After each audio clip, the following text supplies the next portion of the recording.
As you saw in title, this is not jewelry making related arts and crafts video, but if you're thinking to start a YouTube channel, then please stay and listen, because you might find some of this information valuable enough to finally get you started in this journey. Hey, do you want to know a secret? This is actually my third YouTube channel. Yep, my third. And I know what you're thinking.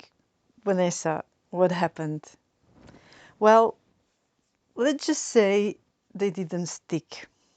But this one, I've been consistent and I'm really enjoying the process. There are so many lessons I learned along the way, and today I want to share some of them with you. Now, I'm not claiming to be an expert, but after doing this for a while, I've gained a few insights that have really made a difference for me. And hopefully, they'll help you too. So let's dive into what I've learned from my YouTube journey so far. The hidden gem in creating content on YouTube, even when it feels like no one cares, is the profound personal growth that happens behind the scenes. You're building resilience, you're learning how to express your thoughts clearly, and discovering more about yourself through every video. The real value is in the process itself, not just the external validation.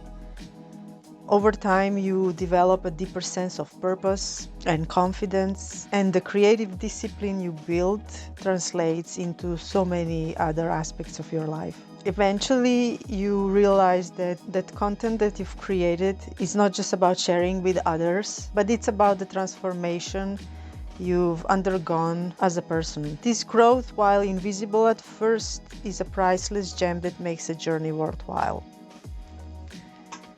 And let me talk about it.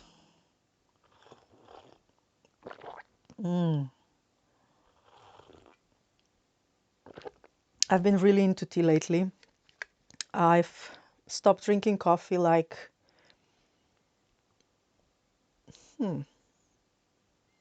well, it's more than a month ago, but less than 2 months ago, I think.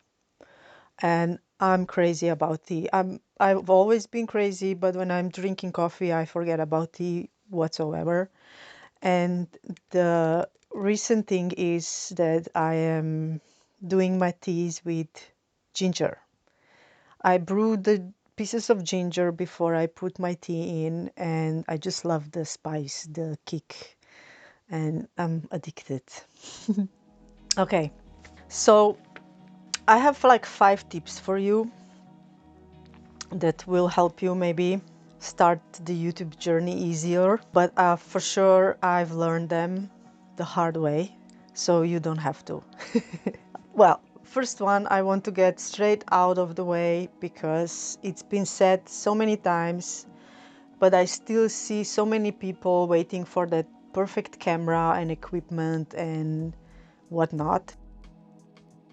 Honestly, I'm guilty of it too. I don't even want to say what kind of stuff I even bought and never used. But what I've realized is that, of course, it's not about the camera. It's about the sound and lighting. That's it. Sound and lighting. For me, I found that investing in a good microphone is way more important than spending on a new camera. You can get great sound for pretty cheap, and I still use my phone for certain shots because it's just more practical. The thing is, a phone fits in any corner of your space and it's super easy to get those nice intimate shots. So forget about that expensive gear and camera and all that stupid stuff that you tell yourself. Focus on lighting and make sure that the sound is good. I hope my sound is good. Those two things are so much more important than having this super high quality, expensive camera that you don't even know how to use. Trust me. Okay, so we got that out of the way. Second tip, focus on one thing. Now, what I mean about this, look at me, I'm sounding like an expert. I promise I'm not. I'm sharing my experience. Well, this is a big one. When I first started on YouTube, I thought I had to be on every platform. Well, TikTok was never my thing anyway. I just don't get it. But I started 2 separate Instagram accounts, one for my business and one for my hobby. Then Facebook, Pinterest, you name it. But that was clearly a recipe for burnout. I tried to keep up with everything, but I couldn't, nor should I. And I started comparing myself to others and felt discouraged when I wasn't seeing the same results.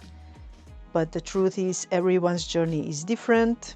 I have a family, I'm a wife, I'm a mother, I occasionally work temporary jobs, and I just can't dedicate all my time into content creation just like someone else might be able to. It's not possible without going insane.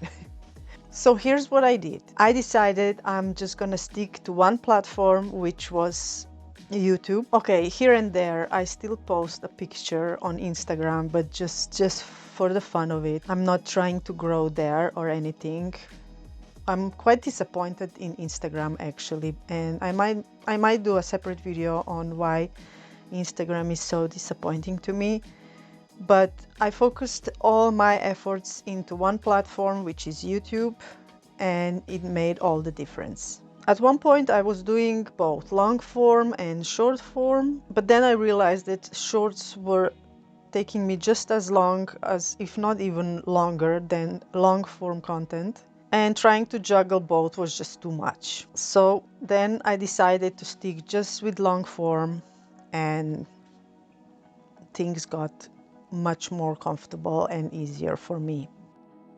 The key here is pick one platform, pick one style, and focus on that. In the beginning, you are learning everything yourself, the camera, the setup, editing, thumbnails. It takes time. And trying to chase stats and numbers, it will only drive you crazy. Sure, you might get lucky and have that one viral video with 1 million views, but how would you feel after? You know, the pressure to follow it up, that could lead to burnout too. I wouldn't want that for you. As much as I want you to get your 1 million views, but I don't think you realize how much of a pressure it is if you get that from the very beginning. Think about it.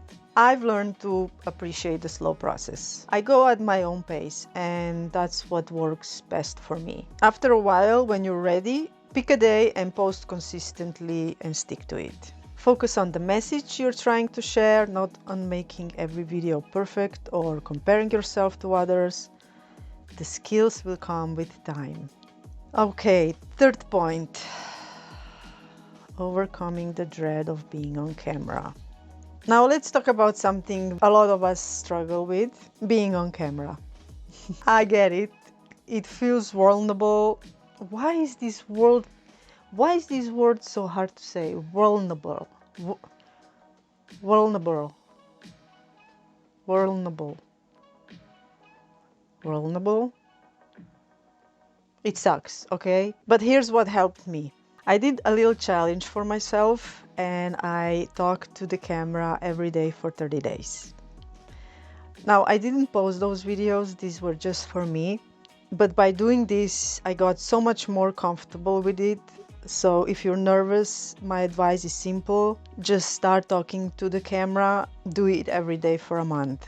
You will see how much more natural it becomes.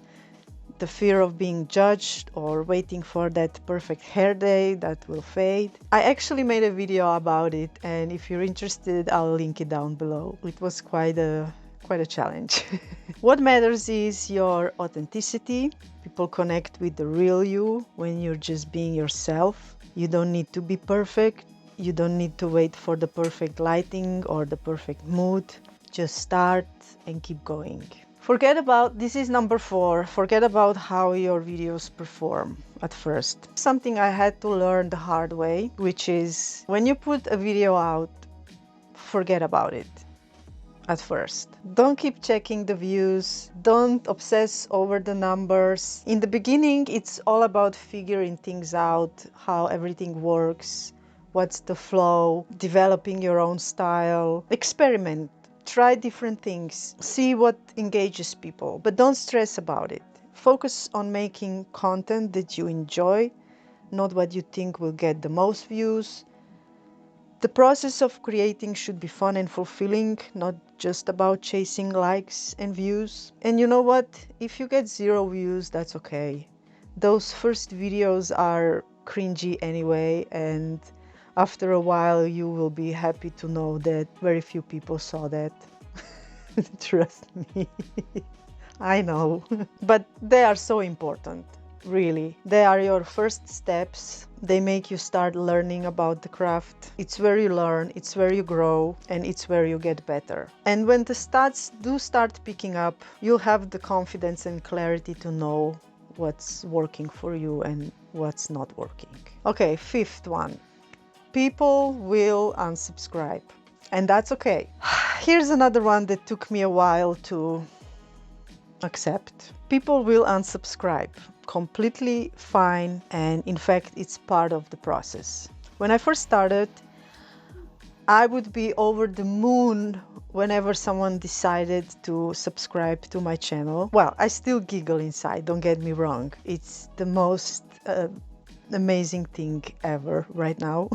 But then when someone unsubscribed, I would feel that familiar wave of doubt and confusion. I would wonder, what did I say? What did I do wrong? But the truth is, unsubscribes are part of the journey, and it's not something to take personally. Some people subscribe because they like a video or topic, but they might not resonate with your other content. That's totally okay.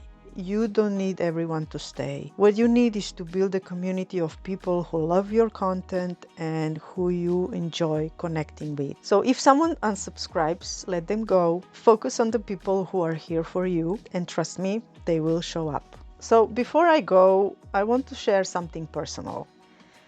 This YouTube journey has had a massive impact on my mental health and personal growth. I was really shy at the beginning, and it took a lot of courage for me to put myself out there like this. It's easy to let the fear of judgment and negative comments hold you back, but you know what? By pushing through that fear and doubts, something really incredible happened. Over time, I've become more comfortable with myself and less concerned about what others think. I've always been a bit of a loner, an introvert, and I used to keep to myself. But by putting myself out there, even virtually, I've been able to connect with others in a way I never thought possible. I'm so much more confident now. I don't overthink things as much, and for sure, I don't compare myself to other content creators. I just create from a place of flow, and it feels amazing. And what's been even more surprising to me is how much this journey helped me in my real life social interactions. I find it easier to talk to people, and I'm more relaxed in social situations in general. I didn't expect that, but it's such a big win for me. And of course, connecting with you, my viewers, has been one of the greatest rewards ever. The comments, the messages, the connection, the genuine interactions, it's been everything. I crave that connection more than I ever realized, and it's been so fulfilling to have this community. So I really thank you for being here. I appreciate you. So if you're starting your YouTube journey, or if you're struggling in some way, shape or form, just remember, it's not about perfection, it's not about the numbers and likes. It's all about finding your voice, building your own community, and growing at your own pace. This journey is as much about personal growth as it is about content creation. So embrace the growth, learn as you go, and most importantly, stay true to yourself. Thanks for watching, and I'll see you next time. Take care.